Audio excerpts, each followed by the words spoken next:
Hello friends, in this video we are going to learn about API design. The aim is to help technical writers to understand API design or structure and how to document it.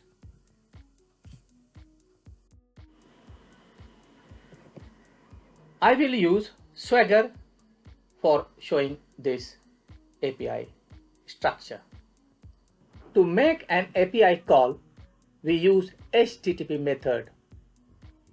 The concept is like any website is a collection of HTML pages, and to send any information from one website to the server or host, we use header method in HTTP pages, which is basically based on CRUD method, which is create, read, update and delete.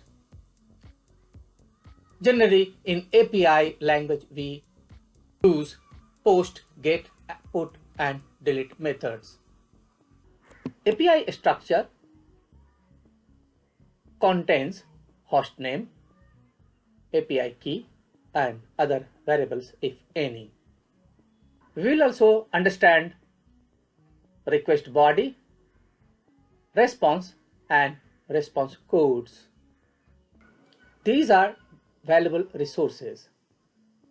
The first two websites talk about good HTTP methods in more details, and Reponses is an open source website where you can test APIs for different API calls. This is Swagger.io. Swagger is an open source set of rules and specifications for developing and describing REST APIs. I will be showing you the API design for pet store server, which is basically the default design of Swagger itself.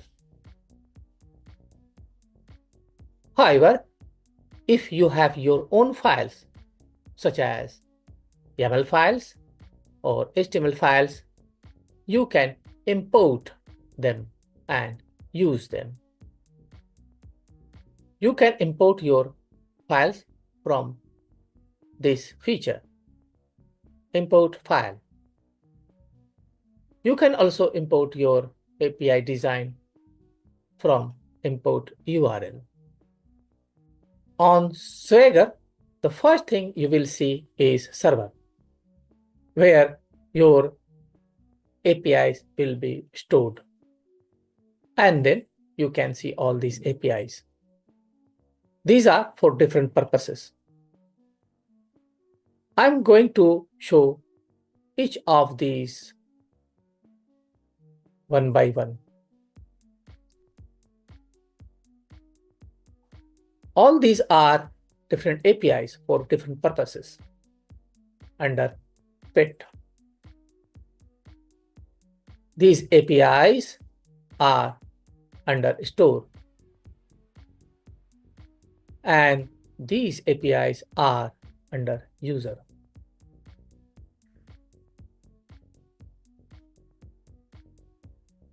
APIs are called through these HTTP methods.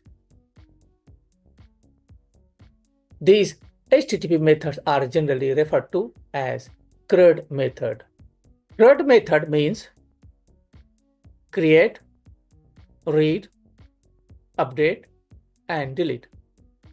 For example, if you want to create some new information, for example, you have an application where you register a number of users and you want to add a new user, then you should be using the post method, which is create method. If you want to know how many users are in your list, then you should be running the get method, which is read method. If you want to modify information of a user, then you should be using put method. If you want to delete a user from your list, then you should use the delete method. Now I will show you what these HTTP methods are and how they function in real scenario so that you can resonate. So I have come to the search engine where I'm going to log in to my Gmail system. So I have typed gmail.com, which is the host name. And then I am entering my Gmail ID.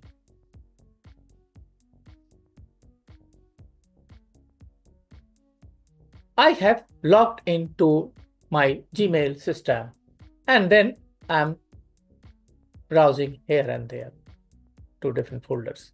For each action in email system, there is an IP call. Then I right click and then go to this inspect option. Now go to network tab.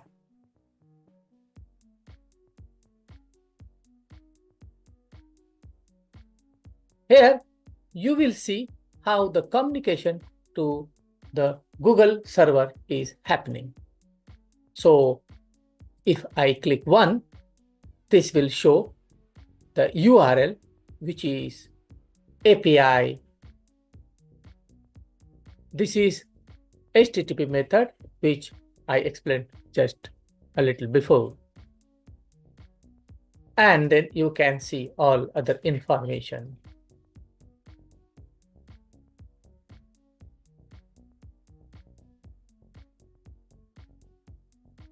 Now I will do one thing. We'll close it first, then go to spam folder and delete one email. Then right click, go to inspect, then go to network.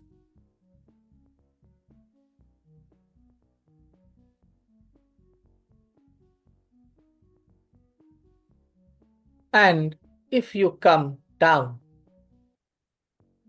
then you can see this one. I deleted one email and for which the communication happened this way. So it went to the host name, that is mail Google, which is actually an API, and this is the CRUD method get, and the information has been deleted successfully. So it is showing no content. Likewise, you can see any other thread, how the communication is happening to the host name. Now, I will talk about the API structure. An API generally contains the following information: a host name,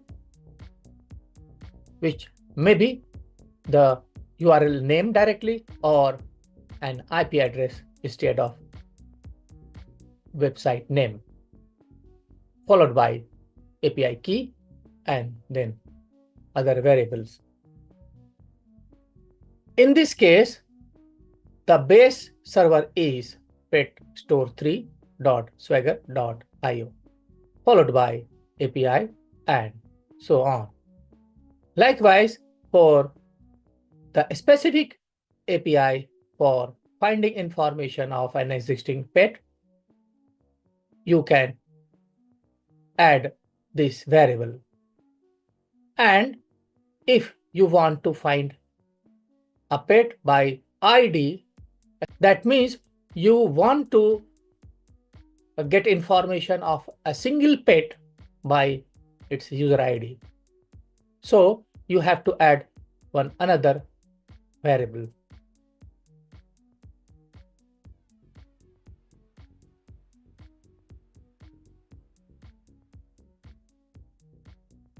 When you see any variable in curly braces, you have to have your specific name or number.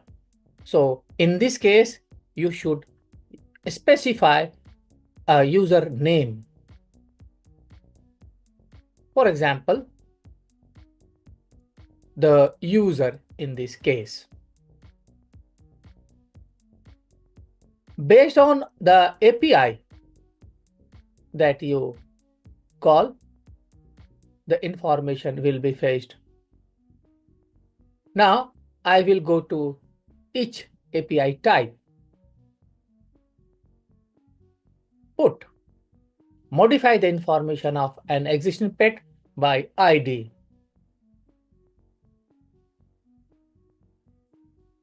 This will have a request body and then response will come up.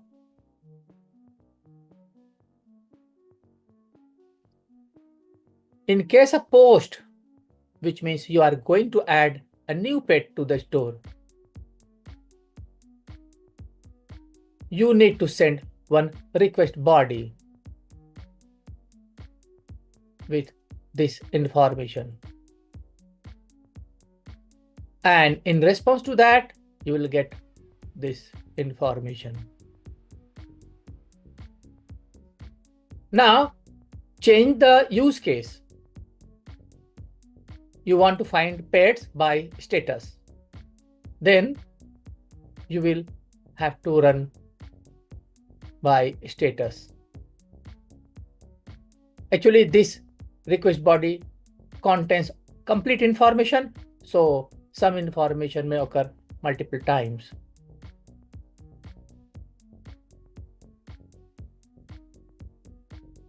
In this use case, if you want to get information of all pets by their tags, then you have to send this request body. Now, I'm coming to the conclusion of this training session. However, I would like to share some important resources where you can learn more about HTTP methods, APIs, and practice APIs as well. These two sites provide good information on API, particularly about HTTP methods. And here, RecRes. This is the RecRes website where you can test your front end against a real API. So you can try all these methods: get, post, put, patch, delete, and others. Thank you for watching our video.